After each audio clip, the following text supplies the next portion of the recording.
2025-26க்கான TNPSC announcement வந்துட்டு நம்ம daily படித்தா சக்ஸஸ் ஆயிடலாம். ஓகேவா?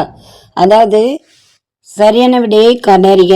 அதாவது பௌத்த மதத்தை நிறுவியவர் யார்? முதல் கொஸ்டின் என்ன கேட்டிருக்காங்க அப்படின்னு பார்த்தீங்கன்னா, பௌத்த மதத்தை நிறுவியவர் யார் அப்படின்னு சொல்லியிருக்காங்க.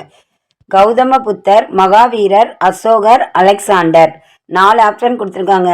அதில் ஆன்சர் என்ன அப்படின்னு பார்க்கும்போது, பௌத்த மதத்தை நிறுவியவர் ஆப்ஷன் ஏ கௌதம புத்தர் அப்படிங்கிறது தான் என்ன செஞ்சிருக்காரு, பௌத்த மதத்தை நிறுவியிருக்காரு அப்படின்னு சொல்லியிருக்காங்க. ஓகேவா? இங்கே ஆன்சர் வந்து ஆப்ஷன் ஏ கௌதம புத்தர். இந்த கௌதம புத்தர் தான் பௌத்த மதத்தை நிறுவியிருக்காரு அப்படின்னு சொல்லியிருக்காங்க. ஓகேவா? அடுத்து செகண்ட் கொஸ்டின் பார்த்தீங்கன்னா என்ன கொடுத்துருக்காங்க அப்படின்னு பார்க்கும்போது, செகண்ட் கொஸ்டின், மகாவீரரை போலவே இவரும் சத்திரிய இளவரசர். அதாவது மகாவீரர் ஒரு சத்திரிய இளவரசர் நம்ம படித்தோம்.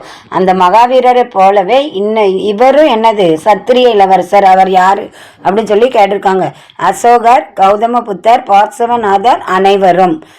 4 ஆப்ஷன் கொடுத்துருக்காங்க. அதில் எந்த ஆப்ஷன், மகாவீரரை போலவே சத்திரிய இளவரசர் யார் அப்படின்னு கேட்டிருக்காங்க.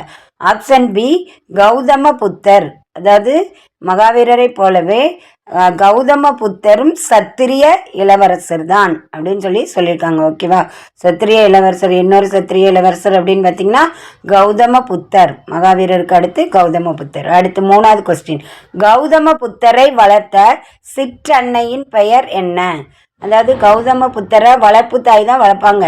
அந்த வளர்ப்பு தாயோட பெயர் என்னது? சிற்றன்னையின் பெயர் என்ன அப்படின்னு கேட்டிருக்காங்க. ஓகேவா? அப்போ option A Gauthami, Manimekalai, Madhavi, Kosalai. 4 option கொடுத்துருக்காங்க. அதில் யார் கௌதம புத்தரோட சிற்றன்னை அப்படின்னு பார்த்தீங்கன்னா ஆப்ஷன் ஏ கௌதமி அப்படிங்கிறது தான் யார், கௌதம புத்தரை வளர்த்த சிற்றன்னை அப்படின்னு சொல்லியிருக்காங்க. ஓகேவா? இங்கே வந்து ஆப்ஷன் ஏ கௌதமி. கௌதமிங்கிறவங்க தான் கௌதம புத்தரோட சிற்றன்னை அப்படின்னு சொல்லப்பட்டிருக்கு. ஓகேவா? அடுத்து 4வது கொஸ்டின், கௌதம புத்தரின் இயற்பெயர் என்ன? அதாவது கௌதம புத்தரோட இயற்பெயர் என்ன அப்படின்னு கேட்டிருக்காங்க. சித்தார்த்தர், மகாவீரர், சுத்தோதனா, ஜீனா. 4 நேம் கொடுத்துருக்காங்க. 4 ஆப்ஷன் கொடுத்துருக்காங்க. இதில் கௌதம புத்தரோட இயற்பெயர் என்ன அப்படின்னு கேட்டிருக்காங்க. கௌதம புத்தரோட இயற்பெயர் அப்படின்னு பார்க்கும்போது ஆப்ஷன் ஏ சித்தார்த்தர். அதாவது சித்தார்த்தர் அப்படிங்கிறது தான் யார், கௌதம புத்தரோட இயற்பெயர் அப்படின்னு சொல்லப்பட்டிருக்கு. ஓகேவா? அப்போ இங்கே கௌதம புத்தரோட இயற்பெயர்னு பார்த்தீங்கன்னா ஆன்சர் ஆப்ஷன் ஏ சித்தார்த்தர். இந்த சித்தார்த்தர் அப்படிங்கிறவங்க தான் கௌதம புத்தரோட இயற்பெயர். அடுத்த 5வது கொஸ்டின், கௌதம புத்தர் எங்கு பிறந்தார்? அதாவது கௌதம புத்தர் எந்த இடத்துல பிறந்திருக்காரு அப்படின்னு கேட்டிருக்காங்க. குசிநகரம் வந்து அவர் இறந்தது, புத்தகையா வந்து அவர் அறிவு பெற்றது, ஞானம் பெற்ற இடம். அடுத்து உத்தரப்பிரதேசம்னு பார்த்தீங்கன்னா அவர் இறந்த குசி நகரம் இருக்கின்ற அந்த மாநிலம். ஓகேவா? உத்தரப்பிரதேசம் குசி நகரத்தோட பகுதி அப்படி சொல்லியிருக்காங்க. அப்போ கௌதம புத்தர் எங்கு பிறந்தார், இதுதான் கொஸ்டின். அதோட ஆன்சர் அப்படின்னு பார்க்கும்போது ஆப்ஷன் சி லும்பினி தோட்டம். லும்பினி தோட்டம் அப்படிங்கிற இடத்துல தான் இந்த புத்தர் வந்து என்ன செஞ்சிருக்காரு, பிறந்திருக்காரு அப்படின்னு சொல்லப்பட்டிருக்கு. கௌதம புத்தர் பிறந்த இடம் அப்படின்னு பார்க்கும்போது ஆப்ஷன் சி லும்பினி தோட்டம் அப்படிங்கிற இடத்துல தான் கௌதம புத்தர் பிறந்திருக்காரு அப்படின்னு சொல்லியிருக்காங்க. ஓகேவா? அடுத்த 6வது கொஸ்டின், கௌதம புத்தரின் பெற்றோர் பெயர் என்ன? அதாவது கௌதம புத்தரோட பெற்றோர் பெயர் அப்படின்னு பார்க்கும்போது சித்தார்த்தர், திரிசலா, சுத்தோதனா, மாயாதேவி, கோவலன், கண்ணகி, கோவலன், மாதவி. 4 ஆப்ஷன் கொடுத்துருக்காங்க. கௌதம புத்தரோட பெற்றோர் பெயர் என்ன அப்படின்னு இதில் கேட்டிருக்காங்க. ஓகேவா? அவரோட புத்தரோட பெற்றோர் பெயர் அப்படின்னு பார்க்கும்போது அதாவது என்ன பெயர் அப்படின்னு பார்க்கும்போது ஆப்ஷன் பி சுத்தோதனா, மாயாதேவி அப்படி சொல்லியிருக்காங்க. ஓகேவா? சித்தார்த்தர், திரிசலா வந்து மகாவீரரோட பெற்றோர். ஓகேவா?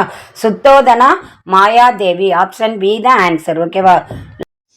அப்போ கௌதம புத்தரின் பெற்றோர் பெயர் அப்படின்னு பார்க்கும்போது சுத்தோதனா, மாயாதேவி. ஓகேவா? அடுத்து 7வது கொஸ்டின், கௌதம புத்தர் இறந்த இடம் எது? அதாவது பிறந்த இடம் லும்பினி தோட்டம்னு பார்த்தோம், இறந்த இடம்னு கேட்டிருக்காங்க. இதில் இறந்த இடம் அப்படின்னு எது அப்படின்னு பார்ப்போம். லும்பினி தோட்டம், குசி நகரம், உத்தரப்பிரதேசம், மகாராஷ்டிரா, தஞ்சாவூர். கௌதம புத்தர் இந்த 4 பகுதிகளில் எதில் இறந்துருக்காரு, எந்த இடத்துல வச்சு இறந்தாரு அப்படி சொல்லி கேட்டிருக்காங்க. ஆப்ஷன் பி குஷிநகரம் உத்தரப்பிரதேசம் மாநிலத்தில் இருக்குது. ஓகேவா, அந்த குஷிநகரம் அப்படிங்கிற பகுதி எந்த மாநிலத்தில் இருக்குது அப்படின்னு பார்த்தீங்கன்னா உத்தரப்பிரதேச மாநிலத்தில் இருக்குது. அடுத்து 8வது கொஸ்டின், புத்தர் ஞானம் பெற்ற இடம் எது? அதாவது புத்தர் ஞானம் பெற்ற இடம் அப்படின்னு எந்த இடத்துல ஞானம் கிடைச்சிது புத்தருக்கு அப்படின்னு சொல்லி கேட்டிருக்காங்க. உத்தரப்பிரதேசம், குஷிநகரம், புத்தகயா அனைத்தும், இந்த 3 பகுதியிலையுமே சேர்த்து கிடச்சிது அப்படின்னு சொல்லி ஒரு ஆப்ஷனை கொடுத்துருக்காங்க.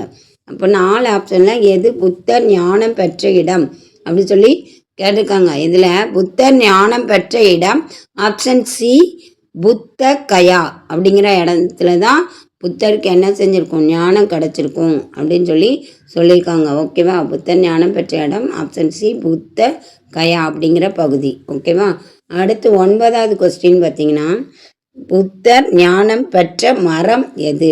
அதாவது எந்த மரத்துக்கு அடியில் புத்தருக்கு ஞானம் கிடச்சிது அப்படி சொல்லி ஒரு கொஸ்டின் கேட்டிருக்காங்க. புத்தருக்கு ஞானம் கிடைத்த மரம் எந்த மரத்துக்கு அடியில் அவர் அமர்ந்து தியானம் செஞ்சார் அப்படின்னு சொல்லி ஒரு கொஸ்டின் கேட்டிருக்காங்க. ஆலமரம், அரச மரம், வேப்ப மரம், மாமரம், இந்த 4 மரத்தில் எந்த மரத்துக்கு அடியில் அவருக்கு ஞானம் கிடச்சின்னு பார்த்தீங்கன்னா ஆப்ஷன் பி அரச மரம். இந்த அரச மரத்துக்கு கீழே தான் உட்காந்து தியானம் பண்ணும்போது போதி மரம் சொல்லுவாங்க. இந்த அரச மரத்தை இன்னொரு விதமாக போதி மரம் சொல்லுவாங்க. ஓகேவா, அடுத்து புத்தர் எத்தனையாவது நாள் ஞானம் பெற்றார்? அதாவது புத்தர் எத்தனையாவது நாளில் ஞானம் பெற்றார், தியானம் இருக்கும்போது எத்தனாவது நாளில் அவருக்கு ஞானம் கிடச்சிது அப்படின்னு சொல்லி கேட்காங்க. 50, 29, 49, 39. ஓகேவா, அதாவது புத்தருக்கு ஞானம் கிடைச்ச நாட்கள் எத்தனாவது நாள் அப்படின்னு பார்த்தீங்கன்னா ஆப்ஷன் சி 49 நாட்கள். ஓகேவா, 49வது நாள். இந்த 49வது நாள் தியானத்தில் தான் புத்தருக்கு என்ன செஞ்சுருக்கோம், ஞானம் கிடச்சிது அப்படின்னு சொல்லி சொல்லியிருக்காங்க. அந்த புத்தருக்கு 49வது நாள் தியானத்தில் தான் ஞானம் கிடச்சிது அப்படின்னு சொல்லப்பட்டிருக்கு. ஓகேவா, அப்போ ஆப்ஷன் சி தான் ஆன்சர். ஓகேவா, அடுத்து 11வது கொஸ்டின், புத்தர் எவ்வாறு அழைக்கப்பட்டார் அப்படின்னு சொல்லி கேட்டிருக்காங்க. புத்தர் அதாவது அந்த போதி மரத்துக்கு அடியில் தியானித்த பிறகு எப்படி அழைக்கப்பட்டார் அப்படின்னு சொல்லி கேட்டிருக்காங்க. ஞானம் பெற்றவர், முக்தி அடைந்தவர், செல்வாக்கு பெற்றவர், மேற்கண்ட அனைத்தும் அப்படின்னு சொல்லியிருக்காங்க. புத்தரை எப்படி அழைக்காங்க அப்படின்னு பார்த்தீங்கன்னா இதில் எது ஆன்சர் வரும் அப்படின்னு பார்த்தீங்கன்னா ஆப்ஷன் ஏ ஞானம் பெற்றவர்.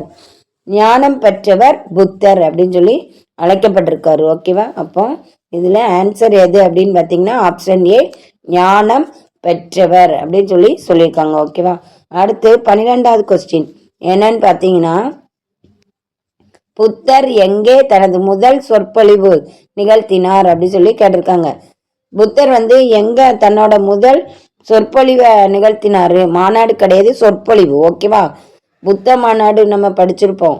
ராஜகிருகம், வைசாலி, பாடலிபுத்திரம், காஷ்மீர். அதே மாதிரி இங்கே புத்தர் சொற்பொழிவு ஆற்றின இடம் எது அப்படின்னு சொல்லி கேட்டிருக்காங்க. சாரநாத், கல்கத்தா, சென்னை, மும்பை.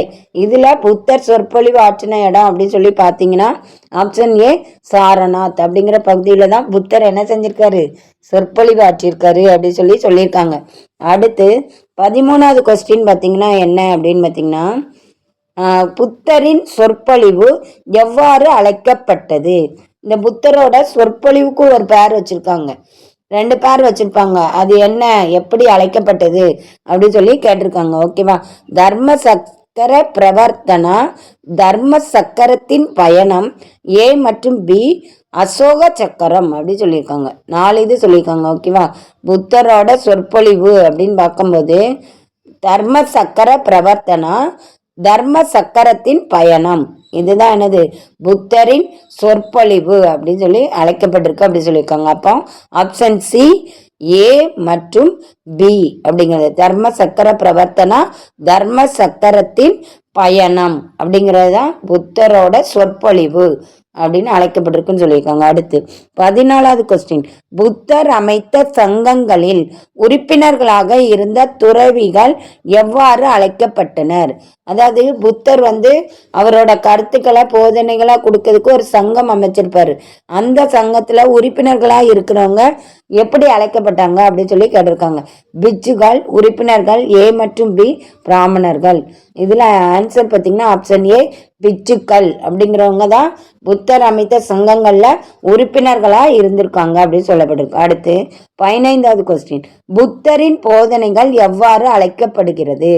அதாவது புத்தரோட போதனை அப்படின்னு எடுத்துக்கிடும் போது எப்படி அழைக்கப்படுது அப்படின்னு பார்த்தீங்கன்னா, அசோக சக்கரம், வாழ்வியல் நெறிமுறை, ஏ மற்றும் பி, டி தம்மா அப்படிங்கிறது சொல்லியிருக்காங்க.